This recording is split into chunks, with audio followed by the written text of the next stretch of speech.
Everybody was like so fucking hungry to beat the competition. And now I'm thinking like there's other competition out there. There's other sales agencies, there's other sales coaches, there's other sales speakers and event hosts like we're doing. There's other people posting sales content. I want us to take the identity of being the best in the world as individuals. And if every single one of us as individuals has the identity of we are the best in the world, then as a company, we have no choice but to be the best in the world. And it all comes from like the standards that you hold yourself to. It goes back to what I was talking to my wife about yesterday. I was surrounded by a whole beach and everybody was in great shape. And I'm looking around and I'm like, damn, like in this environment, I'm not like normally I walk on the beach, I'm the only one there that's in shape. Maybe there's a couple other guys there that have a little bit of muscle, but everybody's kind of fat. Man, I hate that I'm here with my wife and there's other guys out here that are more jacked than me. I want to be the best. It's just my mindset. I want to be the fucking best. So I told my wife that and she was like, yeah, but you're in more shape or better shape than, 90% of people there. Fuck that. I'm not the best. I don't care about 90%. Don't, that's not my standard. I don't set myself to the standard of being the top 10%. I set myself to the standard of being the top period. And so that's the standard. And so it's like you make 20,000 a month or 10,000 a month and it's like, "Oh, I'm making a lot of money." Depends where your standard is. What's your standard? To me, if my standard is 30K a month and I'm making 5K a month or 10K a month, although to some people I'm making a lot of money, to the standard that I hold myself to, I'm not hitting the mark. I still need to grow. So it's a matter of what are the standards? Even like how you treat your family. How do you show up for your family? What are your standards there? Me and my wife, I don't yell at my wife all the time.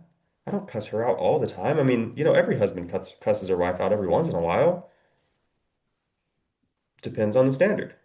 Are you holding yourself to the standard of being the best husband in the world, the best father in the world, the best athlete in the world when you're in the gym, the best closer in the world when you're on the calls, the best setter in the world when you're setting appointments, the best sales trainer in the world when you're hosting ramp up? Or do you set yourself to the standard of, oh, I'm not doing that bad? I don't say I'm above average or compare myself to the average because I don't want to be anywhere fucking near average. I'll compare myself to the average of the people that I set my standards at.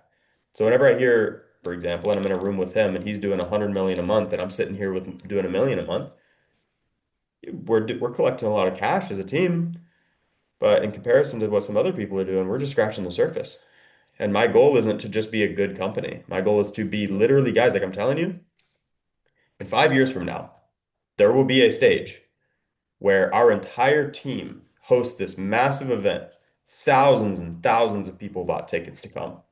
And they're going to be showing up to this event to learn from every single one of us, every single person on this team. They're going to see the Revo team and be like, that's the fucking team. Those are the guys I got to be like. And that's when guys like us, where we are now, are going to see us then and be inspired and be like, holy shit, I should level up. I should focus more on changing lives. And when we do it, we also set the standard for other people. And so other people start thinking, you know what, maybe my organization should be more involved in changing lives and less involved in making money and fuck everybody else. And then so they start to change. And then they change, and then another company changes. And eventually the entire industry is different. And sales isn't about screwing people out of their money so we can make money. It's about creating products that genuinely change lives and then putting salespeople in place that genuinely care about changing people's lives. And so that's the standard for the company, and that's what I want to create.